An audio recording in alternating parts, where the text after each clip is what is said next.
नमस्कार दोस्तों, कैसे हो आप सभी। उम्मीद करता हूं कि आप बहुत बढ़िया होंगे और साल का आज आखिरी दिन है और बहुत ही बढ़िया तरीके से आप एंजॉय कर रहे होंगे। देखिए, जो बुरी आदतें हैं उनको छोड़ना है और जो अच्छी अच्छी आदतें हैं उनको आपने पकड़ना है, क्योंकि हम स्टूडेंट लाइफ में हैं और स्टूडेंट लाइफ में बुरी आदतों का कोई काम नहीं है। देखिए, आपको अगर मैं बताऊं यूजीसी नेट हिस्ट्री के संबंध में, आपका 10 यूनिट आपका आता है, आप सभी लोग जानते हैं।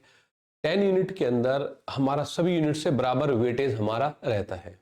देखिए, पेपर का पैटर्न है जो वो हर बार चेंज होता रहता है कि इस बार थोड़ा इजी आया, उससे पहले अच्छा लेवल हमारा आता था। तो आप माइंड में ये बात मत सेट कर लीजिएगा कि नहीं पेपर तो अब जो है आसान आने लगे है ना। तो तैयारी आपकी टॉप वाली होनी चाहिए, जो टॉप से टॉप तैयारी है। तो फिर एग्जाम कोई भी है ना, कोई भी एग्जाम दीजिए, कोई फर्क नहीं पड़ता इस चीज का। एक ऐसा एग्जाम्पल हमारा अभी सेट हुआ है कि हमने प्रॉपर, चूंकि अभी तक नेट जेआरएफ के बैच हमने रखे हैं, कोई ऐसा स्पेशल टारगेट पीजीटी का करके हमने कोई बैच ही नहीं बनाया, चाहे वो यूपी के अंदर हो या हरियाणा के अंदर हो या बिहार के अंदर हो या हिमाचल के अंदर हो, राजस्थान के अंदर हो।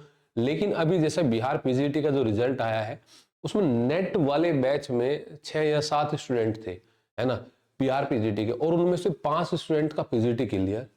यानी कि हमने तो कोई बिहार पीजीटी का नाम ही नहीं लिया, क्योंकि उन स्टूडेंट की जो तैयारी है उन्होंने बेस्ट तैयारी अपनी की।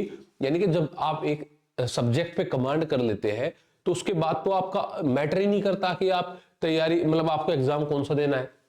लेवल सभी के बराबर, चाहे प्रोफेसर दीजिए, चाहे नेट दीजिए, चाहे पीजीटी दीजिए।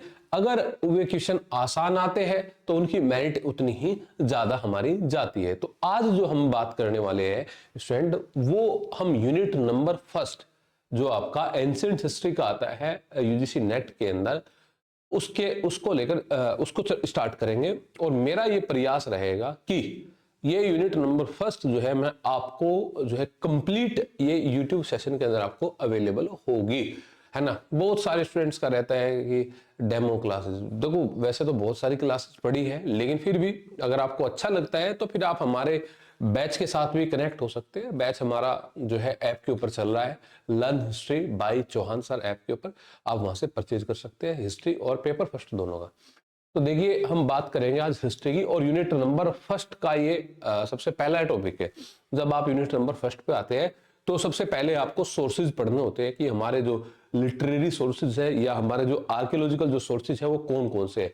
लेकिन मैं आपको एक बात बताता हूं, देखिए सोर्सेज आप पढ़ेंगे क्योंकि अलग अलग डायनेस्टीज हमारी एंशिएंट हिस्ट्री के अंदर है। उसमें आपका मौर्य डायनेस्टी भी होगा, उसमें आपका लेटर मौर्य भी होगा, गुप्ता लेटर गुप्ता भी होगा, ये आपका एक प्री मिडाइवल यानी कि राजपूत पीरियड भी होगा, जैन धर्म बौद्ध धर्म के भी बहुत सारे सोर्सेज होंगे। लेकिन मैं ये चाहता हूं कि जैसे साथ साथ में हम अपना टॉपिक कवर करते जाएंगे, साथ साथ में हम अपना जो है सोर्सेज को भी अध्ययन करते जाएंगे। ठीक है, तो शुरुआत जो करेंगे हम वो अपने हिस्ट्री से ही करेंगे कि हिस्ट्री को कैसे कैसे यहाँ पे इसको डिवाइड किया गया है, आगे फर्दर कैसे इसको डिवाइड किया गया है, उसको लेकर हमारी चर्चा रहेगी। देखिए, सबसे पहले आप जानते हैं कि भाई देखो, हिस्ट्री को हमने मोटे मोटे तौर पे 3 पार्ट के अंदर डिवाइड किया है, जैसे कि प्री हिस्टोरिकल पीरियड, जैसे कि प्रोटो हिस्टोरिकल पीरियड और आपका हिस्टोरिकल पीरियड। ये ऐसे क्यों किया है हमने, है ना। आप इस चीज को समझिए। देखिए, जो ये प्री हिस्टोरिकल पीरियड है, यानी कि जिसको आप हिंदी में बोलते हैं प्राग ऐतिहासिक काल, क्या बोलते हैं, प्राग ऐतिहासिक काल, इस काल के अंदर हमें कोई भी रिटन डॉक्यूमेंट अवेलेबल नहीं है, हमारे पास में कोई भी लिखित प्रमाण हमारे पास में नहीं है। जब आप इस पीरियड के अंदर आते हैं, प्रोटो हिस्टोरिकल पीरियड के अंदर आते हैं या आद्य ऐतिहासिक काल के अंदर आप आते हैं, तो इसमें हमें रिटन डॉक्यूमेंट तो हमें मिले हैं, बट उनको अभी डिसेफर नहीं किया गया है, उनको अभी तक पढ़ा नहीं गया है ना। मिले हैं लेकिन नहीं पढ़ा गया है। जैसे कि अगर मैं इसकी टाइम पीरियड की बात करूं, इस प्री हिस्टोरिकल टाइम पीरियड के, तो प्री हिस्टोरिकल टाइम पीरियड में आप पैलेलिथिक, मिजोलिथिक, नियोलिथिक, पूरा पाषाण काल, मध्य पाषाण काल और नव पाषाण काल, ये 3 टाइम फेज इस टाइम इस पे आप यहाँ पे पढ़ते हैं। जब आप इधर आते हैं प्रोटो हिस्टोरिकल पीरियड में, तो यहाँ पे आप हड़प्पन पीरियड, वैदिक पीरियड या जो चालकोलिथिक जो पीरियड है वो भी इसी के अंदर आपका कवर हो जाता है, क्योंकि वो पैरेलल चल रही है, वो कल्चर जो है पैरेलल चल रही है, प्रोटो हिस्टोरिकल पीरियड। और जो सबसे लास्ट का फेज है वो है हिस्टोरिकल पीरियड, ऐतिहासिक साक्ष्य, जहां से हम देखो, आप सभी लोग जानते हैं कि भाई 6th सेंचुरी बीसी के बाद तो हमारे पास में जो है लिटरेरी सोर्सेज में मिले, हमने जो है आर्कियोलॉजिकल सोर्सेज में मिले, और उनको पढ़ा भी गया, सबको समझा गया, जो अब जिसके आधार पर आज हम इतिहास को जान रहे हैं, पहचान रहे हैं, वही हिस्टोरिकल पीरियड के अंदर हमारा लगभग ये शुरुआत हो जाता है। तो कई बार माइंड में है, इनको आराम से बिल्कुल समझिए, ये शब्द है थोड़े से, इनको थोड़ा सा समझने की, मतलब एक बार अगर समझ लिया आपने तो फिर मेरे हिसाब से इसमें कोई दिक्कत आपको यहाँ पे नहीं आएगी। तो कई बार ये भी पूछ लिया सकता है कि भाई प्राग ऐतिहासिक काल या प्री हिस्टोरिकल जो पीरियड है, इसका जो नामकरण है वो किसने किया? तो आप क्या कहेंगे? इसका जो नामकरण है वो आपका किया था डेनियल विल्सन ने। किसने भाई? डेनियल विल्सन ने। डेनियल विल्सन ने प्राग ऐतिहासिक काल का, है ना। ये जो नामकरण है, कुछ नाम है, इनको याद रखना है। देखो हिस्ट्री को जो डिवाइड किया गया है, जैसे कि यहाँ पे 5-6 नाम है, वो आपको याद रखने हैं। जैसे कि मैं आपको कहूंगी, एक नाम है हमारा थॉमसन। थॉमसन ने किस प्रकार से डिवाइड किया है कि थॉमसन ने कहा है कि देखिए हिस्ट्री के अंदर 3 टाइम पीरियड आते हैं। कौन कौन से 3 टाइम पीरियड आते हैं? फर्स्ट है आपका स्टोन एज, जिसमें हम ये पैलेलिथिक, मेसोलिथिक, नियोलिथिक, इनका मतलब ही, लिथिक का मतलब ही हमारा स्टोन होता है। तो पैल means old stone age, middle means जो मेसोलिथिक मींस मध्य स्टोन एज, और नियोलिथिक मींस न्यू एज जो स्टोन एज की है। तो यानी कि आप, इन्होंने कहा है थॉमसन ने कि स्टोन एज, उसके बाद ब्रोंज एज, और उसके बाद जो है आपका आयरन एज, लोह युग। आप सभी लोग जानते हैं कि हड़प्पा पीरियड में भी हमें जो है आयरन की प्रॉपर जानकारी, मतलब जानकारी हमें नहीं होती है, तो आयरन तो बहुत आगे जाके हमें मिला है। तो आप ये बोल सकते हैं कि उन्होंने जो ये 3 एज सिस्टम दिया है, ये किसने दिया है? तो आप कहेंगे थॉमसन ने दिया है। किसने दिया? थॉमसन ने दिया है। एक नाम हमारे से यहां से पूछा जाता है कि किसने, किस व्यक्ति ने जो है ये कहा है कि हिस्ट्री को हम 2 पार्ट्स में डिवाइड करते हैं, सॉरी ये जो एंशिएंट हिस्ट्री को हम 2 पार्ट्स में डिवाइड करते हैं। एंशिएंट में किसको? जो ये प्री हिस्ट्री है, इसको 2 पार्ट में डिवाइड करते हैं, जैसे कि आपका पैलेलिथिक और आपका नियोलिथिक। यानी कि मिजोलिथिक की कोई बात ही नहीं की है, कि इन्होंने कहा है कि मिजोलिथिक जैसा कोई टाइम पीरियड ही नहीं है। तो वो व्यक्ति कौन है जिसने कहा है कि मिजोलिथिक नहीं है, ये टाइम पीरियड नहीं है? तो वो व्यक्ति था आपका जॉन लुबाक या एवेवरी, इनको बोला गया है। ठीक है, अब तीसरी बात आती है कि देखिए, तीसरी बात जो हमारी आती है वो आती है कि पैलेलिथिक जो आगे चलकर आगे आएगा, अभी पैलेलिथिक को मैं आगे कर देता हूं इसको थोड़ा सा।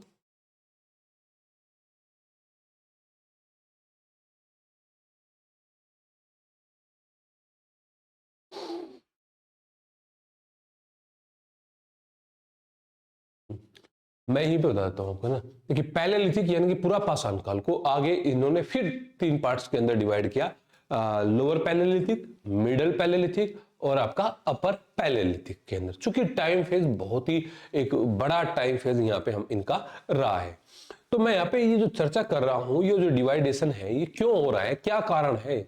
देखिए आप पूरा इस टाइम पीरियड के अंदर, प्री हिस्ट्री के अंदर जो आप जानेंगे ना, वो किसके आधार पे जानेंगे हिस्ट्री को?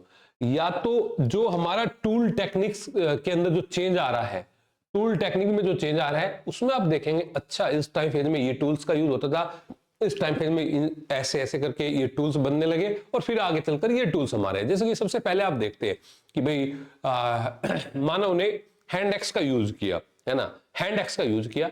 आगे चलकर जो है वो हैंड एक्स जो है, मतलब बड़े बड़े पत्थर होते थे, कोर टूल्स, कोर स्टोन हमारे पास में होते थे, लेकिन आगे चलकर वो चेंज होते गए, धीरे धीरे ब्लेड्स बनने लगे, फिर फ्लेक्स बनने लगे, ब्लेड फ्लेक्स बनने लगे, फिर हमारे आगे चलकर और मतलब इसके अंदर चेंज आया, है ना। एक टाइम पीरियड ऐसा आया जब मेसोलिथिक में हम देखते हैं कि बहुत ही जो है माइक्रोलिथ्स टूल्स का यूज हमारा होने लगा, यानी कि एक प्रकार से लघु पाषाण हथियार जो थे उनका यूज हमारा कौन से टाइम पीरियड पे होने लगा? मेसोलिथिक टाइम पीरियड पे होने लगा। जब हम नियोलिथिक टाइम पीरियड के अंदर हम आए हैं, तो नियोलिथिक टाइम पीरियड पे आपने क्या देखा है? नियोलिथिक टाइम पीरियड पे आपने देखा है कि भाई जो टूल्स है उनमें बहुत बड़ा एक चेंज आपको देखने को मिलता है। अब वो जो है हल का भी काम कर रहे हैं, है ना। अब जो है अभी उस पर टेक्निक की जरूरत नहीं है। आप 3 तरीके की टेक्निक पढ़ते हैं यहाँ पे टूल्स के अंदर भी, है ना। एक डायरेक्ट परकशन होती है, इनडायरेक्ट होती है, एक आपकी जो तीसरी टेक्निक जो होती है वो आपकी होती है वो प्रेशर टेक्निक, है ना। तो यानी कि नियोलिथिक तक आते आते कोई भी टेक्निक, मतलब आपको अब मतलब दूसरी जो एक अलग ही विधि वहां पे हमारी आ गई थी। तो आप जो ये हिस्ट्री का जो आप एक मतलब हिस्ट्री के अंदर जो चेंजेस आप देख रहे हैं पैलेलिथिक से मेसोलिथिक में, तो उसके अंदर एक चेंज आप देखेंगे, टूल्स के अंदर चेंज आया हमारा, है ना। मानव के रहन सहन में थोड़ा सा चेंज आया, है ना। आप देखते हैं प्रॉपर तरीके से भाई जो ह्यूमन सेटलमेंट है वो तो आप नियोलिथिक फेज के अंदर ही देखते हैं ह्यूमन सेटलमेंट, है ना। देखो कई सारी चीजें आप ऐसी देखने को मिलेगी आपको कि मेसोलिथिक में इनिशियल चेंज आपको देखने को मिलेगा, जैसे कि डोमेस्टिकेशन। भाई आपने मेसोलिथिक में डोमेस्टिकेशन में एक इनिशियल शुरुआत हो गई थी बागोर में, भीलवाड़ा में, लेकिन एक जो बड़ा जो चेंज है वो बड़ा चेंज कहां पे देखने को मिल रहा है आपको डोमेस्टिकेशन का? न्यूलिथिक में। यही एग्रीकल्चर की बात करूं तो एग्रीकल्चर की शुरुआत हो गई थी लास्ट फेज में मेसोलिथिक के, है ना। लेकिन जो है एक बड़ा जो टाइम पीरियड है, बड़ा जो टाइम फेज है, मतलब जिसमें अंदर एक जो है बड़ा यहाँ पे प्रोडक्टिव जो एग्रीकल्चर होने लगी, है ना, और अब ग्रीनरी बनने लगी या अब स्टोरेज करने लगे, वो टाइम फेज तो न्यूलिथिक के अंदर जाकर है ना। तो ऐसे आप टूल्स को लेकर इनके इन्वायरमेंटल जो है इनका जो लाइफ स्टाइल है उस लाइफ स्टाइल को लेकर इस प्रकार से आप इसको डिवाइड करेंगे। पूरा मतलब कि शुरुआती जो टाइम फेज है प्री हिस्टोरिकल पीरियड का, है ना। तो हमने आज ये सिर्फ एक इंट्रोडक्टरी वीडियो रखी है। अब हम धीरे धीरे एक एक करके, अब तो ये हो गया हमारा प्री हिस्टोरिकल पीरियड के बारे में मतलब बेसिक बताया। अब पैलेलिथिक के बारे में आराम से चर्चा करेंगे कि पैलेलिथिक क्या है, उसमें क्या क्या परिवर्तन आए, कौन से फैक्ट्स है उसमें, यूजीसी नेट के अंदर जो एग्जाम में आए हैं वो वाले फैक्ट्स भी कवर कराऊंगा, किसी भी पीजीटी में आए हैं वो वाले फैक्ट्स भी होंगे, और जो नए बन सकते हैं वो वाले फैक्ट्स भी आपके होंगे। तो आप इस सीरीज को डायरेक्ट मतलब लगातार आप देखिएगा, निश्चित रूप से एक भी क्वेश्चन अगर मैं कहूं तो नहीं बचेगा आपका किसी भी एग्जाम में, आप देख लीजिएगा। तो ये सिर्फ आज की हमारी इंट्रोडक्टरी वीडियो थी, और एप्लीकेशन आप सभी लोग डाउनलोड कर लीजिएगा, क्योंकि इसकी जो क्वेश्चन की जो प्रैक्टिस है या एक क्विज वगैरह जो हमारी है वो अब आगे से सारी एप्लीकेशन के ऊपर ही होगी। एप्लीकेशन वही लर्न हिस्ट्री बाय चांसर आपको प्ले स्टोर से डाउनलोड करना है। Thank you.